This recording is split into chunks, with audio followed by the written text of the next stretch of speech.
Signs of the last days, battle of faith, chaos. To specify, the moment of spiritual change would not benefit humanity, since the precise knowledge is an interference with free will, because at the approach of the predicted time the human being would feel obliged to change his way of life. But it is not God's will that people shall receive knowledge of the day and hour when he sits in judgment over them. They shall only know that the end is near, and by the signs of the time become aware of this end. However, if devout human beings ask him for clarification, he will answer them in a manner that is helpful for the salvation of their soul.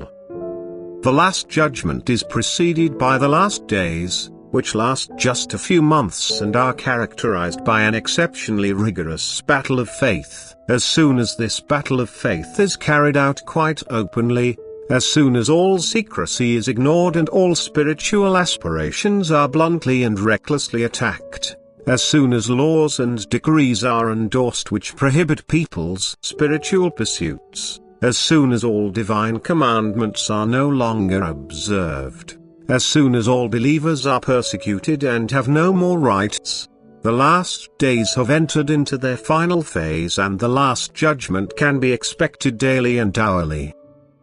However, before this battle of faith flares up, humanity will find itself in a spiritual and worldly chaos. There will be noticeable regression in every respect, and this regression will be initiated by people who are dominated by Satan.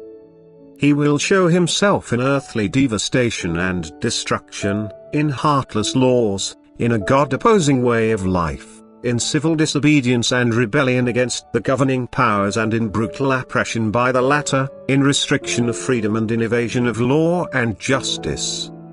These conditions will ensue after a huge earthly tremor, which takes place in accordance with God's will in order to terminate a conflict between nations that human will fails to end. For the people who are affected by this earthly tremor, it will denote a change of their accustomed way of life. It will be a time of greatest deprivation and most difficult living conditions, and although this time will be favorable for the spreading of the divine word, it will not signify a revival of a worldly clerical power.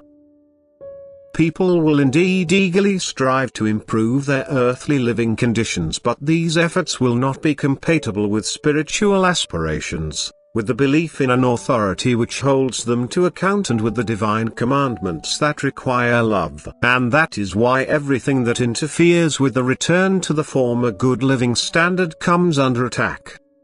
Thus the battle of faith will start soon after the divine intervention which turns global affairs into a different direction. The events will follow each other quickly as they are hastened by people's low spirit, and this spiritual low shows itself in people's heartless actions, in their thinking, which shows extreme depravity and which prepares deeds that can only be called satanic. And thereby you can identify the moment in time when God's intervention can be anticipated. The global affairs themselves shall be a timetable to you. By the actions people are capable of doing, you can see that they have totally distanced themselves from God, and this clearly contradicts the opinion that this human race can still expect a spiritual renaissance. The people who faithfully remain with God will indeed intensify their intimate relationship with Him. They will be in truth His church, which will stand firm amid misery and affliction, but it is just a small group. The world, however, denies God. It is hostile towards all who support God, and this spiritual need signifies that the end is near. Therefore pay attention to the signs of the time.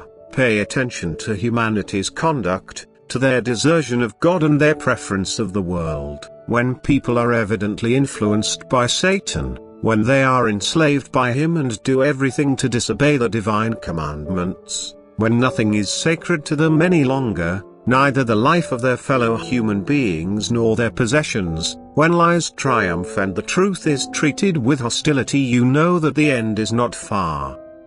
Then you can watch the events unfold as they are revealed to you, because it will all take place during the lifetime of a man who, in a manner of speaking, hastens the disintegration, who pays homage to the destructive principle, who is not constructively but destructively active. And this man's end is also the end of the world, that is the end of the world in its present form and the end of those people who presently inhabit the earth, which are separate from those who belong to God.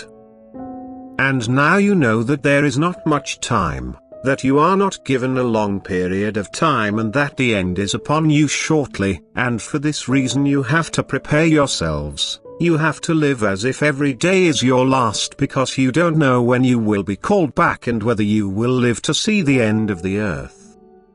If, however, you are needed as defenders of God during the time of battle before the end, God will also guide your thoughts correctly and you will know when the time has come. The time of the divine intervention by means of unleashing the forces of nature, the time of the battle of faith and the time of the last judgment. It is God's will that you make people aware, thus, He will also enlighten your spirit and guide your thoughts in a manner that you understand correctly and only voice and reveal to your fellow human beings what you have understood properly. Amen.